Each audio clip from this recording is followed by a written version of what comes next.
Hey, everybody, I am so excited. I have this rare opportunity to sit down with the author of the newly released book, Up From Nothing, the untold story of how we all succeed, with its author and my friend, John Hope Bryant. This is going to be a great opportunity for you. You won't want to miss one word he says. Welcome, John. We're glad to have you here. Honored to be with you, Bishop. You're one of my favorites in the world. Thank you, sir. Thank you. You have an amazing story, and in many ways, as I looked through this book and looked at your life, you in many ways are this book. Up from nothing, grew up in Compton, ended up in Atlanta by way of St. Louis, had some ups and downs and still made it against all the odds. Talk to us about your beginning and where you are now. Time magazine has listed you as one of the most prominent up-and-coming promising CEOs in the country.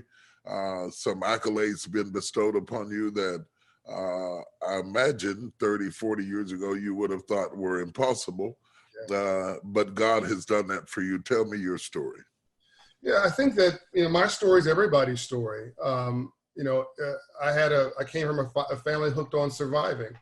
And then they had a chance to thrive. And they gave me a chance to win. And I think a winner believed that they were a winner before they won anything. In fact, I know that's true. It's true for me, and I believe it's true for you too. But that doesn't just happen. It's building blocks. And, before I could write a check, somebody had to cash a check. And then somebody before that had to try to find some cash. And really surviving was where we came from with slavery and enslavement and Jim Crow and all that stuff. And that was my grandfather, who's in the book, R.B. Smith, who came out of slavery, born into slavery, slavery's exit in 1871, owned a farm. My father, who owned a business for 54 years, worked with his hands, trying to scratch a quality living for our family. He took the income with my mother's help and bought an 8-unit apartment building, our own home. This is in South Central, a gas station. If people know LA, it's at Vernon and Western, still there. And a nursery business, a construction business, which he worked with his hands. And it was building as they're working as a team, and he'd make it and she'd invest it. And they lived on his income, and they invested her income when she worked at McDonnell Douglas Aircraft. But then at some point it broke down. And my father, Ambassador Young says that men fail for 3 reasons: arrogance, pride, and greed. My dad wasn't arrogant and he wasn't greedy, but he was full of pride. And he wouldn't admit he was financially illiterate. He wouldn't admit that he didn't understand money. I would describe my mother as not only a proud Black woman, but an 854 credit score, because she understood money, and she understood that if your outflow exceeds your inflow, then your overhead will be your downfall. She understood that money was all around you, but we didn't understand it as people of color. Because after slavery, the bank that was chartered to teach us about money, the Freedmen's Bank, it failed because Abraham Lincoln was murdered a month after it was created. And Frederick Douglass, who we know to be an abolitionist, was also a businessman and owned $6 million of real estate in Baltimore, Maryland, which he rented out to working class Blacks.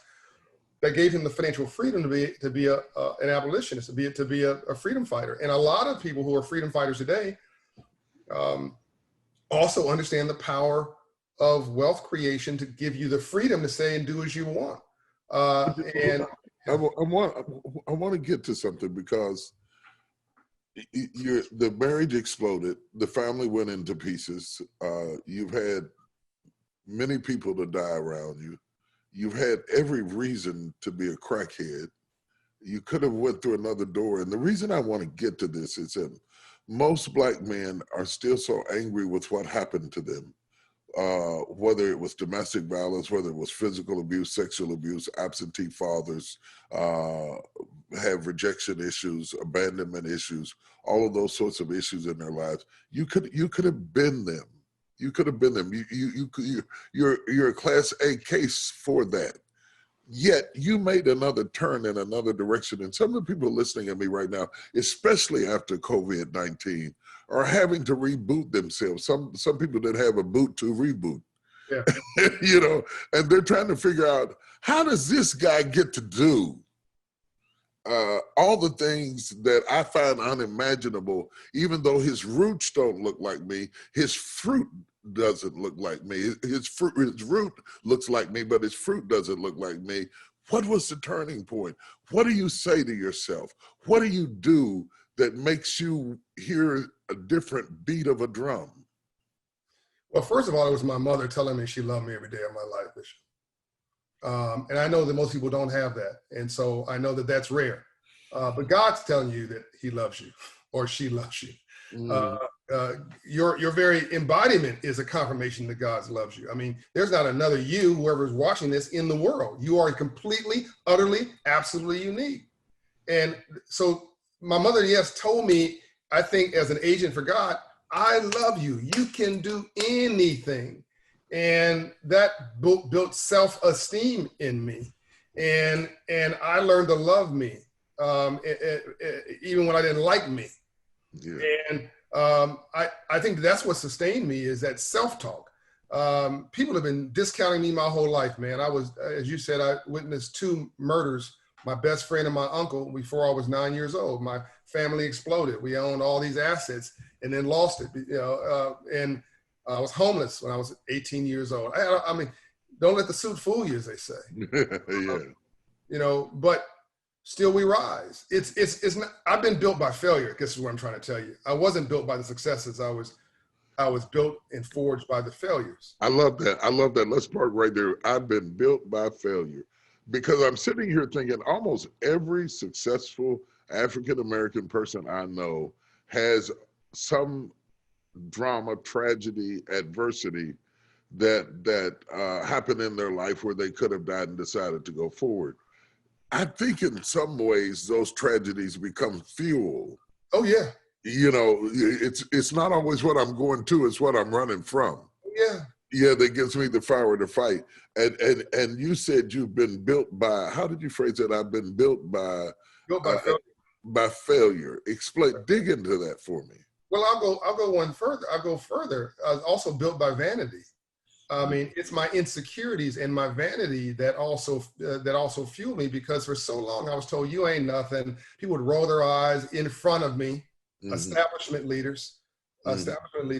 Oh, John Hope Bryant. Oh, financial literacy. Oh, here he goes again. Oh, have we had enough? And I mean, I remember I went in the White House, President Clinton's White House, and I'd just been made a Goodwill Ambassador by the United Nations. And I was really proud of that. And I walked in, and this guy, black, looked at me and said, oh, there's a ambassador. It's in the book. I tell everybody, not ambassador. He said it in front of everybody. Here's the ambassador. That was him suggesting I was a lightweight. Yeah, I kind of get it. You even received commendations from Germany. Weren't you knighted or something? The same year that was the same year I was made a Goodwill Ambassador. And I realized later on that he wasn't talking to me. He was talking to himself. Hurt people. Like, positive people don't say stuff like that. People who are positive, who have a winning mentality, they're focused on building. They're talking about their ideas, not other people. Right. And so if you hang around 9 broke people, you'll be the 10th. If you hang around 9 depressed people, you'll be the 10th. This guy didn't love himself, didn't like himself. There was something eating at him that made him want to jab at me. And I needed to make sure I didn't absorb that. And I just sort of decided to give him love in response. He said that. I said, hey, man, I hope you're having a good day. Love you much, wish you well. Kept on moving, kept on walking. And I've learned to be consciously oblivious of most things around me, because they just don't matter. They don't matter. They don't matter. Hey, everybody, in case you're just joining us, I'm talking to John Hope Bryant, and he's just released this book, Up From Nothing. It epitomizes his life.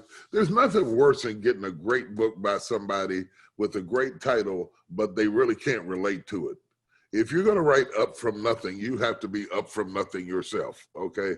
And this guy's story is so compelling and so relevant right now, particularly in the middle of a pandemic, downsizing of jobs, layoffs, food shortages. Many of you are having to build yourself up from nothing. Been through divorces, lost your parents, been through all kinds of adversity. You had a lot of bad news. This is good news. Up From Nothing by John Hope Bryant. And if you're just joining us, get you a copy, run over to Amazon, go to your favorite bookstore right now and get a copy of this and make it a part of your devotion. to feed your soul the kinds of things that his mother fed him that caused him to rise out of the ashes of his despair to become who he was. You know, John, when you look at your life right now, you put a lot of emphasis on financial literacy. And I have this slogan that I say about Black people. We were the first people who came to this country with the sign, "We'll work for food." Slavery was basically work for food. You worked hard, you got some food. It wasn't good food. It was chitlins, it was hog balls, it was pig ears, it was pig feet, but it was food. And we ate the food and got up and went to work the next day. We didn't have to handle money until we got through slavery. And that financial literacy issue is generational. How do you break that curse to become more astute in an area where we are almost, not only are we not astute, we're not even attracted to it. We demonize anybody in our community who becomes successful. If the stock market comes on, we turn away. We don't want to read anything about money. We want to make money, don't know how to handle money. How do we handle these many curses that are holding on to us? Well, I mean, I learned to turn every negative into a positive. I redefine success, Bishop, as success is going from failure to failure without loss of enthusiasm. And I think when the world sort of narrows in on you, you learn to turn that into an innovation, to turn that negative into a positive. And we had social rights and social justice. Those things have been to fall away. That was the first Reconstruction. 1866. We had civil liberties and the right to vote and political power. This is the second Reconstruction. That's 1960, 1965, 1970. The murder of Dr. King. And now I think we're in the third Reconstruction, and those things are falling away. Those protections have fallen away. And Ambassador Andrew Young said to me, "John, I need you to stay focused on this money piece, because if our civil liberties and our social justice and those rights fall away and the political power falls away, all we're going to have is the economics." And now people are beginning to understand how critically important the economics are, because you can't run your household. You can't run a church without tithes and offering and a budget. You can't run a nonprofit. I mean, if you want to distribute money like a socialist, you got to first collect it like a capitalist. And let's go back to what you mentioned about slavery, that we work for free. It was worse than that, because it was actually the biggest reverse transfer of wealth in the world history, because we worked and somebody else got the benefit of our labor. You're right. For 246 years. And we couldn't create capital because we were capital. You could trade us, finance us, insure us, lend against us. We were more valuable than land because we were portable. And when the crops went bad, you could still sell us. That went on for 246 years. And the word white, which we obsess about racism, that was created in America. That word didn't exist anywhere else in the world. It was created in the 1600s by white slaveholders who were trying to differentiate the white indentured servants from the black then indentured servants. And that's where the first time where there was differentiation, they gave the two whites who ran away with the black 3 years of additional servitude and gave the black a life sentence. That was the beginning of slavery. So even racism, as we know it, is embedded in classism, embedded in economics. When you start talking about racism, and that's something we hear a lot about today, do you think it is our primary problem? Should it be the focus of our attention? I think it is a problem. I mean, racism is like rain. It's either falling someplace or it's gathering. So you got to get out an umbrella and a color you like and start strolling through it, because it's not going to change, so you must. But if that was the primary issue, Bishop, and it's a great point here, then how I want people to really focus on this. Is what gives them hope. They can go get them out of this hole. Oh, I can't get ahead because the white man can't get ahead because of this or that. Why is it that the Black Caribbean that comes here looks just like us? They're killing it. Or the Black African from Nigeria, or the Black African from South Africa, or the Black African from Ghana come here and they're killing it. My Jewish brothers and sisters, our Jewish brothers, they come here, they're killing it, even though a third of them were killed, exterminated in the Holocaust. Conversely, you've got three groups that can't seem to, as a group, get up: African Americans, Native American Indians, and poor whites. Poor whites are not even claimed by their rich white counterparts, unless they can use them.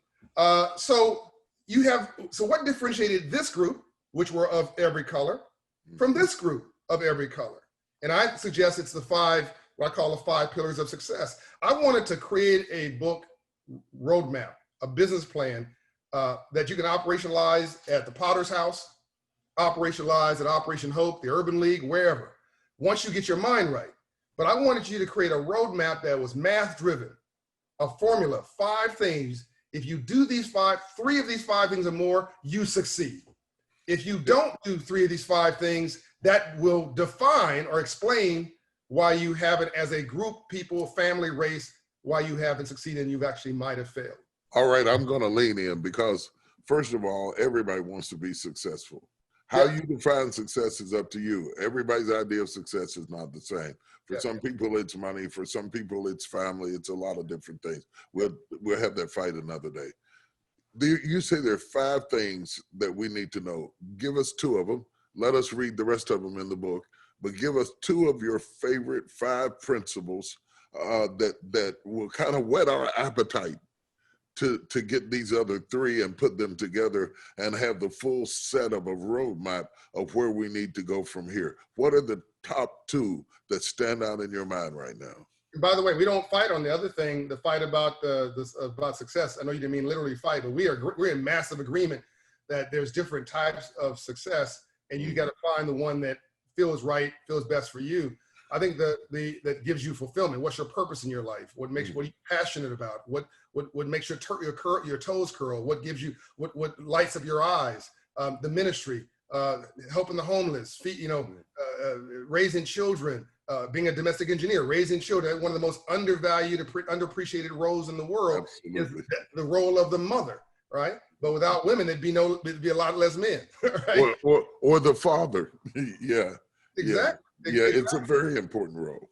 I mean, behind every successful man is an exhausted woman. And I'm thinking about my wife and your wife and our moms right now. So 2 things out of the 5. Okay, let's have some fun with this. Massive education. As much education as you can shove down your throat. It can be traditional education. It can be mentoring and role modeling. It could be hanging around the right group of people. It could be higher education. It could be reading books. It could be reading this book, reading your book. Kudos on the book you just had come out. I believe it was on women leadership. But massive education is the ultimate poverty eradication tool. Number 2 is sort of cheating here. Sort of education is understanding the numbers, financial literacy. Because when you know better, you do better. And as a quote Ambassador Andrew Young, our friend, to live in a system of free enterprise and not to understand the rules of free enterprise must be the very definition of slavery. And Ambassador Young said that Dr. King actually questioned later on in his life whether he should have been fighting for integration as he was, or desegregation. To desegregate our communities from the ignorance and the lack of versus to try to get us to sit at somebody else's water fountain, go to somebody else's water fountain or somebody else's counter. But that ties into the second piece. I put financial literacy and education in the same bucket there, so I can get 3 in versus 2. But the second one I'd say here is self-esteem and confidence. If I don't like me, I'm not going to like you. If I don't feel good about me, I'm not going to feel good about you. If I don't love me, how am I going to love you? If I don't have a purpose in my life, I'll make your life a living hell. Whatever goes around, comes around. So the self-esteem, I think, is grown from the education. It can't be grown from the education. The more education you have, the more confidence you have, the more rooted you feel. And so now you know you are somebody. And that can inspire self-esteem, at the very least confidence. As you know, those 2 things are different. Self-esteem is how you feel about yourself. Esteem yourself. Confidence is how you take that confidence and lean into the world. That's a lot to take in. It's a lot to take in because it not only gets into the habits of how we see money, how we handle money, how we learn, how we educate ourselves about money. how we deploy the capital that we have. It's not just enough to acquire it if we don't deploy it adequately. And then you start talking about the capital of the human soul, to think of yourself, not with arrogance, but to think of yourself as an I can do it person, to have that confidence, to believe that you bring a gift to the table, that you're not a liability, that you're an asset. And every room you walk into, you add something to that room for you to believe it. Doesn't matter whether they believe it or not, but for you to believe that, it's the catalyst where change comes. In the interest of time, I don't want to keep you a long time, but I want to say, when you look at where we are right now as a country, you mentioned the importance on equity. Mrs. King and I having lunch one day, Coretta Scott King said to me that when Martin started talking about equity, that's when they shot him.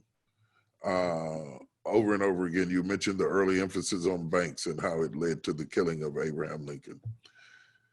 There seems to be a wall built up against us acquiring capital and power. And there is a community of people who may not be bad people, but people do business with people they know and they don't know us. Yeah. Sometimes it's just that simple. Other times it's intentionally constructed to our demise to keep us out of the system. Yeah. As we look at the world today, and we're protesting, we're marching, we're fighting, and we're infuriated, and we have cause to be infuriated. We have good reason to be infuriated. We're not just having a temper tantrum, we're being abused. Right. What do we need to do next to really bring about the dignity as a culture, as a community that we ought to have? Man, this is the question. Woo! Yeah. This is everything. My first reaction to that, Bishop, is think. Mm-hmm. We need to respond, not react. Mm-hmm. My philosophy for life is talk without being offensive, mm-hmm. listen without being defensive, mm-hmm. and always leave even your adversary with their dignity. Mm-hmm. Because if you don't, they'll spend the rest of their life trying to make you miserable. Number two, you got to find a way to radically manipulate their fundamental goodness.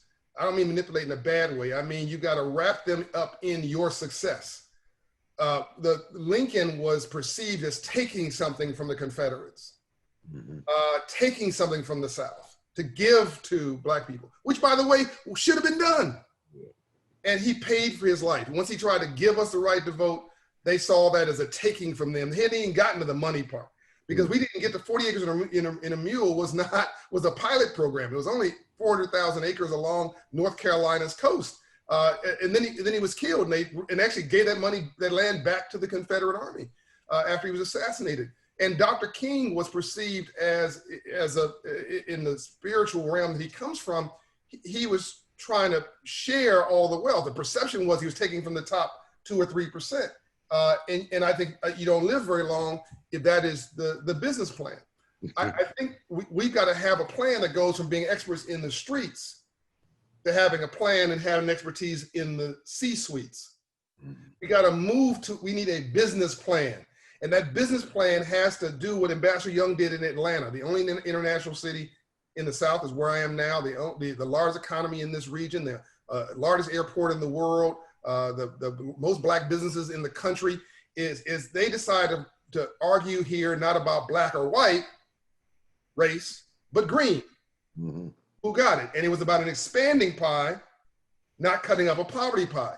Mm-hmm. If we do the Olympics, we'll have billions and more in GDP here. Who's going to get it? And versus white folks saying, I'm going to get 100% of nothing or something small, then they realize they get 20%, 30%, actually 70% probably of something much larger. If Blacks got 20%. Right, right. All right. So wait, because you said something. I'm about to pop over here. Go way back, roll it way back. Leave your adversary with his dignity. Yeah. It's something it took me 30 years to understand. And I don't think we understand that today. And I think it hinders our ability to sit at the table with giants. Yeah. Because by the time we get to the table, we are so angry Yep.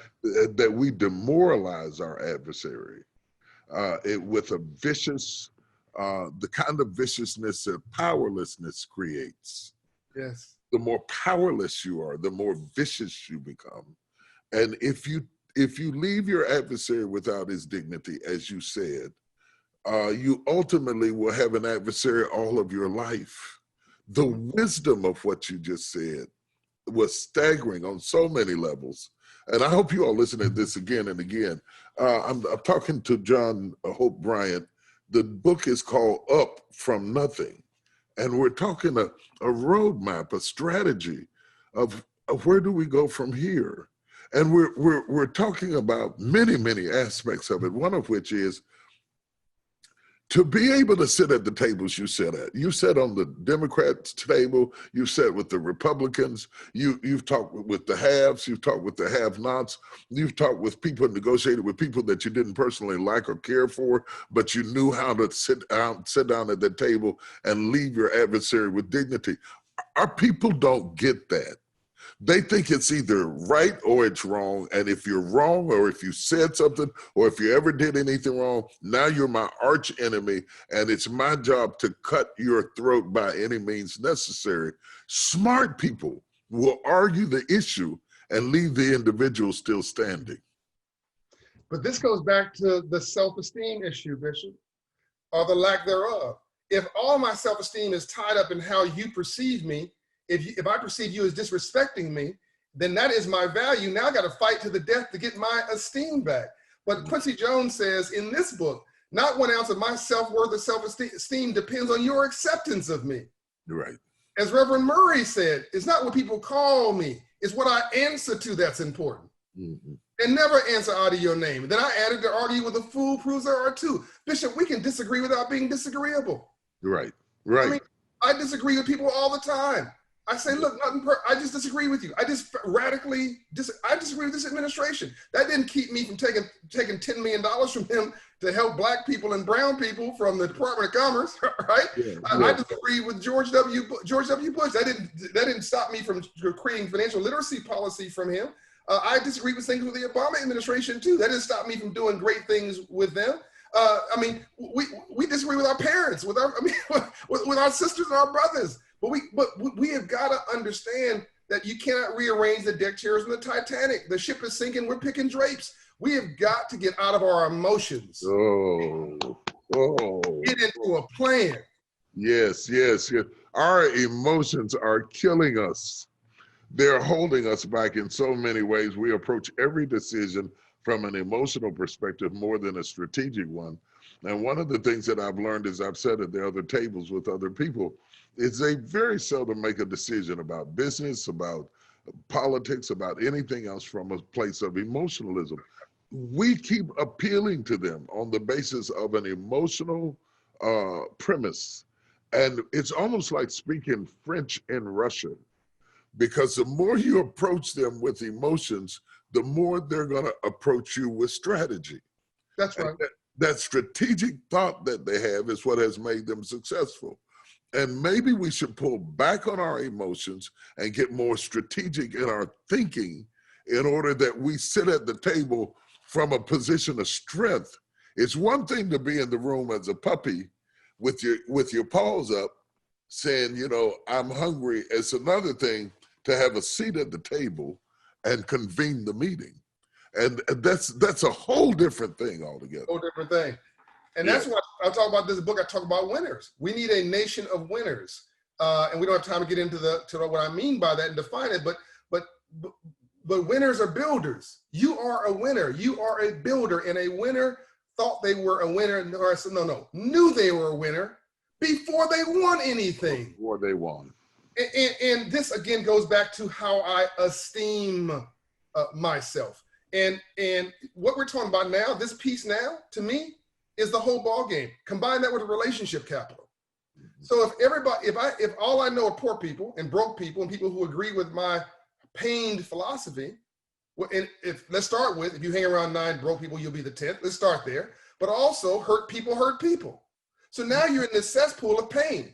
You've got to move out of that. Why do people go to Harvard? Not because it's a greater school, but because the graduating class of 2020 is going to hook each other up for 40 years. Right. It's relationship capital. The thing that people admire about you is not only that you got morals, and you understand money, and you understand meaning, and you combine all. You got the left brain and the right brain, and you are a person of substance. But if they just see you as an emotional a person, then they write you off as a lightweight, and they give you the performer's job, right? Now, what's the Jewish model? You have 15 million Jews, 7.5 million of them here. You have a $20 trillion economy. You have 7.5 million Jews trying to get $100 million job opportunities and ownership opportunities in the different categories of the economy. So it's a big supply, big demand, a limited supply. All of them are fully employed, and they now tell you to write checks, not just cash them. Own. Now, blacks, 40 million black people. Because the rules are published and the playing field is level. Sports, the arts, which is a $65 billion part of a $20 trillion economy. Nothing. But you got 40 million black folks trying to be rappers, and LeBron, and my friend T.I., our friend T.I., and and then are we going to civil rights, which doesn't pay anything? It's really important. But where are the engineers, the bankers, the business managers, the computer sciences, the thing that drive the economy? China, I have a problem with China because they don't play fair. They're cheating at capitalism, but they sent their people here with a mission. I want you to understand economics and the sciences. That's what they said. The thing that's going to save China is poor people embracing economics at scale, business, and the sciences. They pull 600 million people out of poverty. Let me say this. We're out of time, but I want to say this to you. The book is called Up From Nothing. Let me tell you who should not read this book. If you are happy with being downtrodden, if you are happy and have built an ecosystem on the floor and you don't want up, if you have decided to sing the song of It's Impossible, you don't need to read this book. This book is for people who are willing to be disrupted in order to accomplish their goal. It's for the courageous, it's not for the timid. It takes a certain amount of courage to accept change. The book is called Up From Nothing. It is written by John Hope Bryant. The foreword is by Ambassador Andrew Young. And I highly recommend it to you. It's Bishop T.D. Jakes, but only to those who are strong enough and committed enough to make sure that your story doesn't end like it starts. Up from nothing. It's in stores everywhere. Get yours today. Thank you, John. I enjoyed talking to you. I always do. Man, you're amazing. You're like talking to an encyclopedia. You are the encyclopedia. I do believe we're the salvation, Bishop, for this country. I do believe that rainbows follow storms, and we were the pain, and now we are going to be the promise. Yeah, I believe that too. And I believe that another generation of us is coming. If they're listening to us, they are our sons and daughters. We beget people not by sex, but by speech. And when people hear what you have to say, they become begotten by you and become your sons and daughters. And may we both be more and more fruitful all the days of our lives. Thank you for being here. It's been amazing. Thank you. Thank you, Bishop.